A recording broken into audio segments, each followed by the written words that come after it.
ನೋಡಿ, ರಾಹುಲ್ ಗಾಂಧಿ ಅವರು ಇವತ್ತು ರಾಜ್ಯಕ್ಕೆ ಬರ್ತಾ ಇದ್ದಾರೆ 12ವರೆಗೆ. ಖರ್ಗೆ ಅವರ ನಾಮಿನೇಷನ್ ಸಂದರ್ಭದಲ್ಲಿ ಉಪಸ್ಥಿತರಿರೋದಕ್ಕೆ. ಬಟ್ ಅವರಿಗೆ ವೆಲ್ಕಮ್ ಹೇಗೆ ಸಿಕ್ತಿದೆ ಅಂದ್ರೆ ರಾಮಲಿಂಗಾರೆಡ್ಡಿ ಅವರು ರಾಜೀನಾಮೆ ಮುಖಾಂತರ.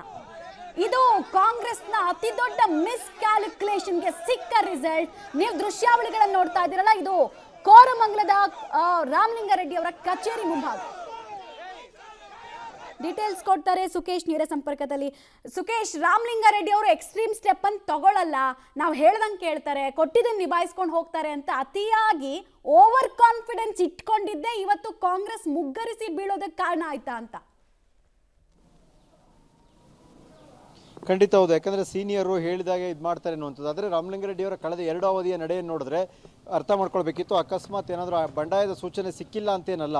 ಯಾಕಂದರೆ ನಿನ್ನೆ ಬೆಳಗ್ಗೆಯಿಂದಲೂ ಕೂಡ ಮೊನ್ನೆ ಬಹುತೇಕ ಯಾವಾಗ ಪ್ರಮಾಣ ವಚನ ಆಯಿತು ಅವತ್ತೇ ಖಾತೆಗಳು ಯಾವ್ದು ಅನ್ನುವಂಥದ್ದು ಒಂದು ಅನ್ಅಫಿಷಿಯಲಿಯಾಗಿ ಬಹಿರಂಗವಾಗಿತ್ತು.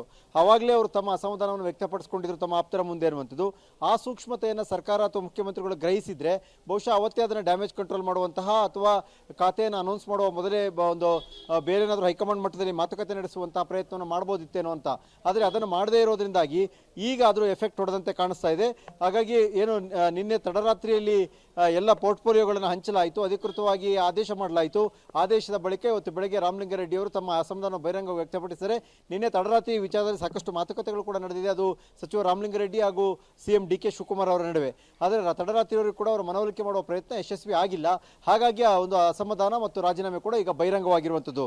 ಮಮತಾ, ರೈಟ್, ಹಾಗೆ ಸಂಪರ್ಕದಲ್ಲಿರಿ. ಓವರ್ ಕಾನ್ಫಿಡೆನ್ಸ್ ಯಾವಾಗಲೂ ಮುಗ್ಗರಿಸಿ ಬೀಳೋ ತರ ಮಾಡುತ್ತೆ ಅನ್ನೋದು ರಾಮಲಿಂಗಾರೆಡ್ಡಿ ಅವರ ವಿಚಾರದಲ್ಲಿ ಹೈಕಮಾಂಡ್ ಪಾಠದ ರೀತಿ ನೋಡ್ಬೇಕಾಗಿ ಬರ್ತಾ ಇದೆ ಅನ್ಸುತ್ತೆ. ಬಟ್ ಇನ್ನೂ ಕಾಲಾವಕಾಶ ಇದೆ.